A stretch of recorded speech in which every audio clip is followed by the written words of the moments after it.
just said that you cast for 20 years. Yeah. Granted, the scene from 20 years ago and the scene from now is very, very different. But talk through what kind of got you into casting and what made you really think that I want to do this for the rest of my life. For sure, for sure. So I discovered like online gaming when I was 13 years old. So this was like I was just tweeting about it as well. I started this in 1997 when I was 13, and then I discovered competitive gaming once kind of like Counter-Strike came out or Return to Castle Wolfenstein. So there was this online organization called the Team Sportscast Network, and basically what that is it's as if you're listening to a football game, a hockey game, or a baseball game with AM radio, right? So you would hear the game sounds and whatnot, and you kind of picture what's going on from the commentator's mouth, and then you could close your eyes and visualize what's going on too. So our job was basically being a shoutcaster, and where the term shoutcast or shoutcaster comes from is a plugin on Winamp, which was basically what you used to play music in the past, because we didn't have Spotify. We were illegally downloading music and trying to find places to play. So then Shoutcast came out, and then it was like this plugin where you could just go and connect to the server, and then people connect to the server as well so that they could actually listen to you cast. So I heard this guy casting this league called OGL for Return to Castle Wolfenstein, and I was like, holy crap. This guy has a sick voice for one, and he is able to make the broadcast sound so lively that it almost felt like you were there in that game, in that server, and listening to these 12 players, because it was 6 versus 6. So you're like listening to these 12 players playing against each other and trying to like catch a point, right? So it's very similar to what maybe Overwatch is kind of like right now with capture point. So after that, I was like, you know what? I really want to give it a shot. So I was 17 by then. I was 17, sorry, back then when I was trying out. And it took me about eight months and at least like 30 demos before I finally got accepted. Not because I was good, just because I was probably annoying. Because I kept sending demos like almost every 3 weeks to a month just to like see if I've improved, what I have to work on and stuff like that too. And I felt like even in 2002, when I finally started, I still haven't made it yet. But it's just because they're like, okay, you have potential. Let's just keep working on it, you know? And then where it actually just became a passion for me was when I was able to do my 2 first events in casting on LAN. So the first event, it was for the CPL Summer 2003 in Texas, in Dallas, and I paid this out of my own pocket. I flew out to Texas, and then we started doing the live on location / also online broadcasting for the Counter-Strike 1.5 tournament, because 1.6 was coming out like a few weeks later. Yeah, so 1.5 came out. I started with that. It was my first time casting actually Counter-Strike on LAN, and like the first time that I saw a map that just came out. And then suddenly I was invited to go to the World Cyber Games in Korea in 2003. So it was my first like crossing the pond, going over to a different country for the first time too, traveling alone as well. And then this just opened my eyes, because once you got to Korea, and you know, when they talk about Korea being the esports mecca, I got to meet like StarCraft players that were getting stopped in the streets for autographs and stuff like that too. So for me, it was like, holy shit, this is actually like, there's something out of this, and I want to try to get into this scene, because it's not really for like the fame or anything. It was more about the culture of what they had in Korea, and I kind of wanted to bring that over here in like North America. So we just kept doing it with the Team Sportscast Network. These events keep coming out in North America, but they were never as popular as it was in Korea. But I feel like we were always trying to build that space until finally, when Twitch came out in like 2013, I think that really helped the esports scene. But that was basically my passion, you know, get to travel in the world, meet people behind the monitor too. So you hang out with some people online for the longest time. We didn't have video back then either. So to just be able to finally meet your friends from online to these events, like these professional level events, and just to be able to continue to have this passion on casting was my main drive to continue doing it. I remember seeing pictures of LANs from back in the day. It's like literally just like still like the fold out table, casting desk is like this janky little like thing put together. Oh yeah. And I'm just like, is that really what esports used to be? And It's even back then in Korea, it was fucking huge Exactly. compared to what it was even in the It was States now. insane. It's crazy. It was insane. Even sometimes now when you see like these folded tables is really like homegrown tournaments that you're seeing like local lands and stuff like that too. But even local lands, for example, like even if I look at Nursery Gamers today, when they have like Fragadelphia and local, they still have some nice desks and stuff that are being built, right? So it's taken a more serious level in the past few years, again, since Twitch TV came out. So it's nice to see the evolution of where that came from. Yeah, it still blows my mind that I think Korea had esports on television. Oh yeah, I think it was like 2008, 2009, and we didn't get that here in the States until probably about 2015. And even then, it's like looked down upon, and it's just the culture is so different. That was the thing too, because when I was in Korea as well, so I went in 2003, and I also went in 2005 for another event. And like you'd finish your event, and you hang out in your hotel room, and you turn on the TV, and there's like esports on TV. So there's like StarCraft going on, like and like mainly StarCraft that was happening, and other games that like publishers would, I guess, pay to have, marketing advertisement of their game turning into an esport within that regional local scene. So it's actually really cool to see that as well. It's like, holy crap, man, there's esports on TV. How do I turn this into like to see it on TV in North America as well? So what can I do? And then it was like, okay, well, hopefully from my casting, I could be one of those people that could help in a certain way to pave that way to have esports on TV at some point. Transitioning into the next topic, as part of having a longer career, not calling a boomer, but a longer career. It's a long career, man. I think Scott was asking my age before, so I'm 37, so I've been around the block. Dude, you said you were 13 at 97, and I was just like, bro, I was 2 years old. Yeah, exactly. I feel old with this group of students, and now, oh my god. Anyways. How do you manage to transition from title to title? Like you were talking about casting CSGO, or not CSGO, CS 1.6. 1.6, and then I'm assuming it goes into Source, and then maybe CSGO, but then even beyond that, you talked about TF2. All of these games, sure, they're in the FPS genre, but they are very distinct, different games. Yes. How do you prep yourself, and how do you go from scene to scene easily? That's a very good question, and I think this is also where I would tell the audience as well to like have a reflection on this as well, is like, do you want to be a person that's going to be able to do multiple facets, multiple games at once, or do you want to specialize in one game? Because right now, even when I reflect on it now in 2021, I have opportunities to do other games, but most of the time, if not 98% of the time, I say that my sole focus is going to be in Valorant. Why? Because I want to be the best caster in Valorant. And to be the best caster in Valorant for me, it comes down to a lot of studying, a lot of preparation, a lot of VOD reviews, a lot of like not only looking at VODs from like one event, but you have to look at VODs from a team from like different events, because especially a game like Valorant, there's just so much going on right now in terms of the meta shifting every event, the age and composition shifting every event. Even team rosters are changing almost every event as well. So you kind of have to figure out, okay, what's the synergy of these new players coming in? What's the synergy of the meta when Valorant is coming out with these patch notes, right? So to prepare for all these things, to get back to your question here, Sam, is basically looking at that. It's the patch notes. How do you think that affects the game style or the gameplay in the meta, right? So you start asking yourself these questions, and then when I watch these demos, I say, okay, does this answer my question? Was I heading towards the right direction in terms of where I feel the meta is going? And if not, what actually is the way it's currently being played, right? And you start learning a little bit more from that. And I think, from the agent comp, you learn about the combos that can happen between the abilities and stuff like that too. So there's just so many layers. So if you want to be the best in Valorant, but you also want to do, for example, Apex Legends, or you want to do Counter-Strike, at some point, you're going to have to make that decision to be, do I want to be a jack of all trades and a master of none? Or do you want to be that number one, right? But back then, when I was able to do, for example, Call of Duty, Counter-Strike, Painkiller, what was easier is going from the role of a play-by-play, right? Because as a play-by-play, especially in like attack FPS or just FPS in general, it's still fairly similar how you're going to tell the story of how, the action is happening. Either it's a 1 versus 1 or a 5 versus 5 team game.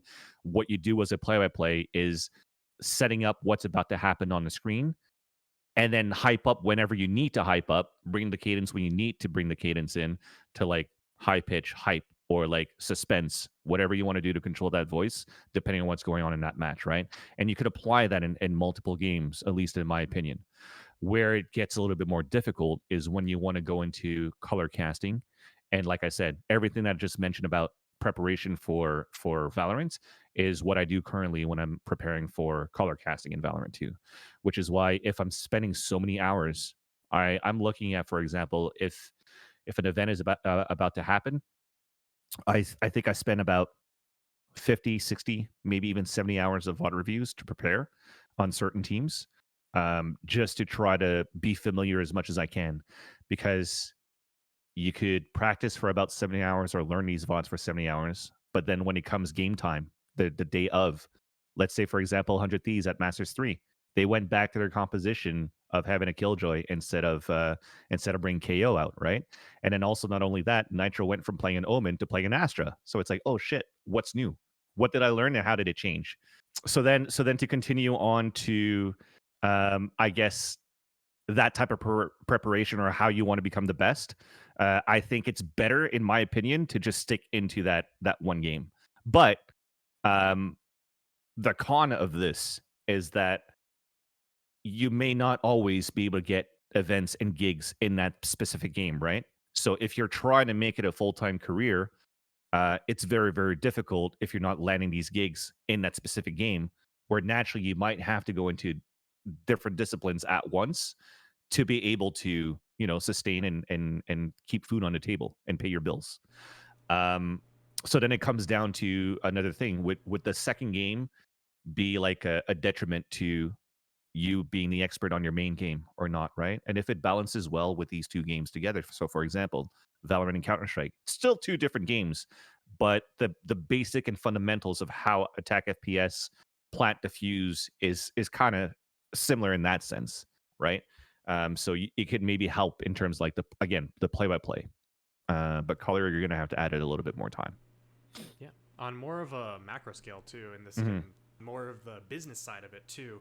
How do you go from one title to another, and that decision process of going from like CS:GO to Valorant, and like how do you weigh those options, and how do you build new connections and figure out kind of what this new market is like in terms of like a price scale, what you should be asking for, who your competition is, stuff like that? Okay, that's a great question. I think first off, esports seems like it's like a big scene, right? Because you have a genre for League of Legends, you have one for Counter-Strike, you have one for Valorant, Apex Legends, etc., etc.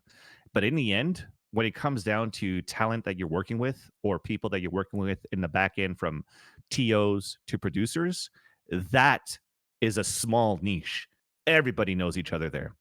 So I think one thing that's very important in that too is the networking, right?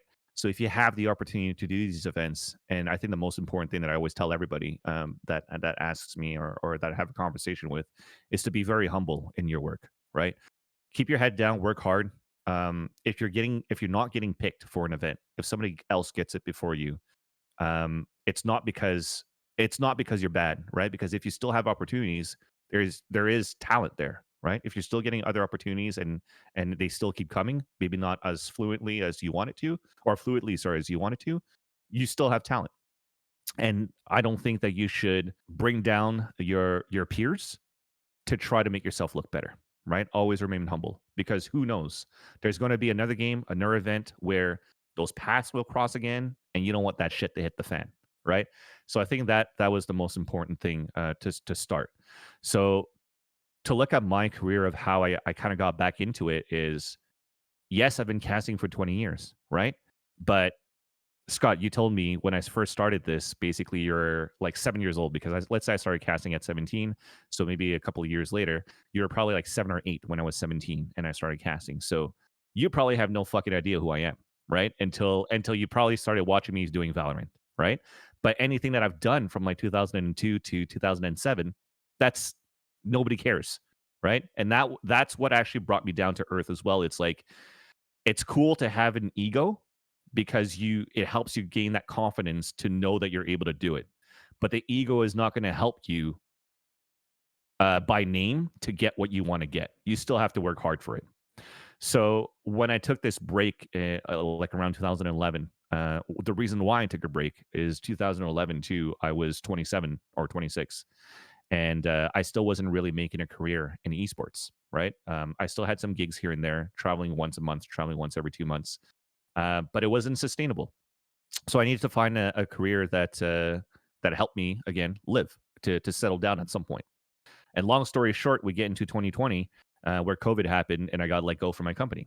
So thankfully enough, what I did was that the severance package that they gave me, I took that money and I built a new computer. I bought the camera. I bought this mic. I invested in myself because I said, look, I think I have what it takes. I'm able. I want to regrind this path because I have such a like a high passion into casting and to bring the entertainment of a match to the listening audience, right? To see, like, I haven't had a chance to go into the big stage yet, and then see an arena full of like 14,000 people just cheering while I'm watching this game and being excited as they are, right? I want to feel that energy. So it was definitely it's still a goal and a check mark for me to try to reach. So I said, look, Valorant just came out. I still have a passion in casting.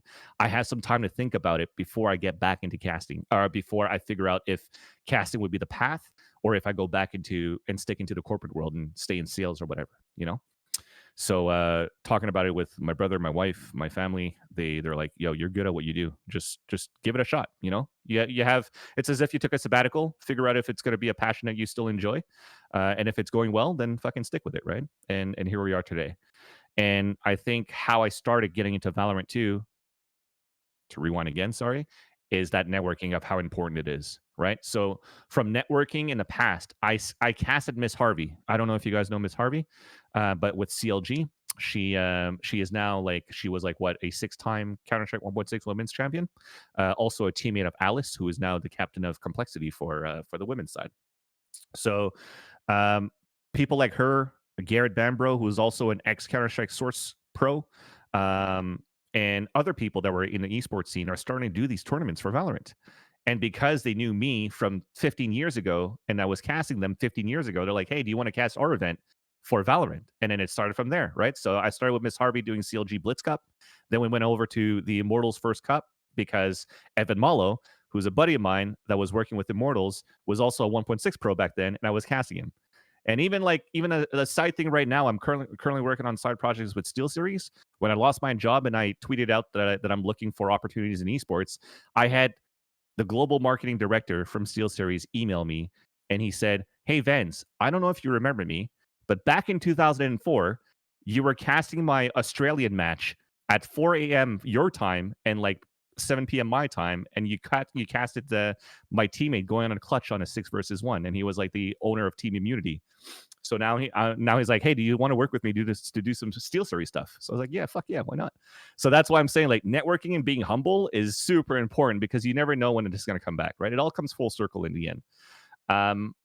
So that was one thing. Networking helped me get my foot back into the door and also allowed for me to rebuild my name in the scene, right? Now when we get to the part of payments, this is still very difficult to like navigate through, to be honest with you.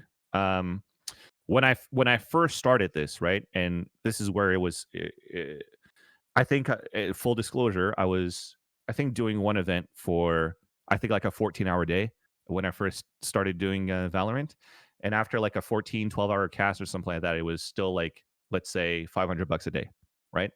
But I feel like it should be more. But it all depends, right? It all comes down to like, what's the budget? Who's the tournament organizer? What are the teams that are participating in it right now? You know, so from knowing who you're working for and who's involved into the event, it could maybe help you understand a little bit more how much room that they have for you to be able to negotiate that rate. But for example, everything that I've done in the past for 19 years back then, right, compared to me going back into the scene, I can't justify that I deserve the same pay as like a Golden Boy or Puckett, even though I started at the same time as they did. But they kept grinding and their name is out there, so the value is out there, right? So I kind of had to like almost restart from the bottom, but still get a little bit more than how you guys would get when you first start, right? It got to a point where I was at a fork to see if I wanted to join a talent agency such as Bad Moon Talent right now, or continue to do things on my own. And I think one good thing of doing things with Bad Moon Talent is they help me get more gigs, right? They also help me in terms of like negotiations to making sure that my rate is justified to how they perceive me, and because they have the networking as well within the scene, they could actually sell me at a better price as well, right? So I think that's another thing. And the third, last but not least, I think it's all payments and stuff like that too. I think it makes things a lot easier in the long run to be with a talent agency. But for you guys, for example, as you're first starting, um, I think it's okay to like message people like me or other of my peers, because they're always really open to let you know, hey, what should be the standard of that you should get, depending on, again, who's doing the event, what teams are in there, what do we think the budget could be, so that you guys don't get taken advantage of at that point. But it's still very difficult to really set a standard right now for entry level casting to tier one at the arena, because even now we don't really know how we define that, I guess, at some point for Valorant. And the reason why I say that is because we have, for example, people that have been established for quite a long time that currently is casting Valorant. So let's look at the Sean Garris or the DDKs of the world that have had the experience on the major stage for CS:GO, for example, right? But then we also have aspiring casters that are also getting these opportunities too, right? And then you're trying to figure out that fine balance in between as well, too, like how much every person is worth. I'm enjoying the long answers. They're good knowledge all the way through. They're solid, and I'm loving it. And Awesome. Let's transition a little bit. We talked about the business side of it a little bit here. Mhm. I want to talk about your tools of the trade, more of like how you prep for the shows. I know you had a very interest in that, Ashken, Mhm. and I want to dive into that a little bit more about how you prep for VODs. What do your notes look like? If you could even show us some samples, that'd be sick. Yeah. And what are some like key takeaways from every game that you try and look for? Okay, that's a great question. So, while I click around and see if I have some examples here and there, um, I think what's important for me and the reason why I do like 50 or 60 hours a day, right, is it depends on the events that I have to do. So, especially for example, if I was preparing for Masters 2, since I didn't do Masters 3, so let's talk about Masters 2 in Iceland, because there's just so much going on in the scene right now, just in North America itself. Now you have to think about like 8 other teams, because there's only like 10 teams, right, going into Masters 2. So I have to think about the 8 other teams as like, okay, the Crazy Raccoons or the Fnatic or the Liquid. How do they play? Is it different from NA? Like, how does that work? So I had to start, for example, saying, okay, let's focus on Team Liquid today. Let's look at their map pool. So I would go on, for example, VLR.gg and start looking at their agent composition within, for example, Haven on the last 3 maps, right? 3 maps. Not, I wouldn't necessarily go back to like 3 tournaments, because, like I said, the meta changes very quickly, and maybe the meta from 3 tournaments ago, it doesn't matter anymore. So I think it's important to look at the agent composition within 2 maps, even if it's the same composition. How do they play things differently, right? So you kind of get into that, and that's only for 1 map. And now that you're looking at 6 maps in the rotation for Valorant, that's minimum already like 12 hours, right, for one team. So you try to like balance that out, or try to do as much as you can. You try to watch VODs and like speed 2x if you can, and then like pause, rewind whenever you start seeing things that are a little bit different. What are they actually doing? Um, and it's more not necessarily on their positioning on the map, but also what are they doing to gain that positioning, right? And we're blessed right now with this new UI for Masters that you know what utilities available on the side and how they're using it, right? So pay attention to that a lot, especially if you want to get into color commentating, is to figure out how you gain that space.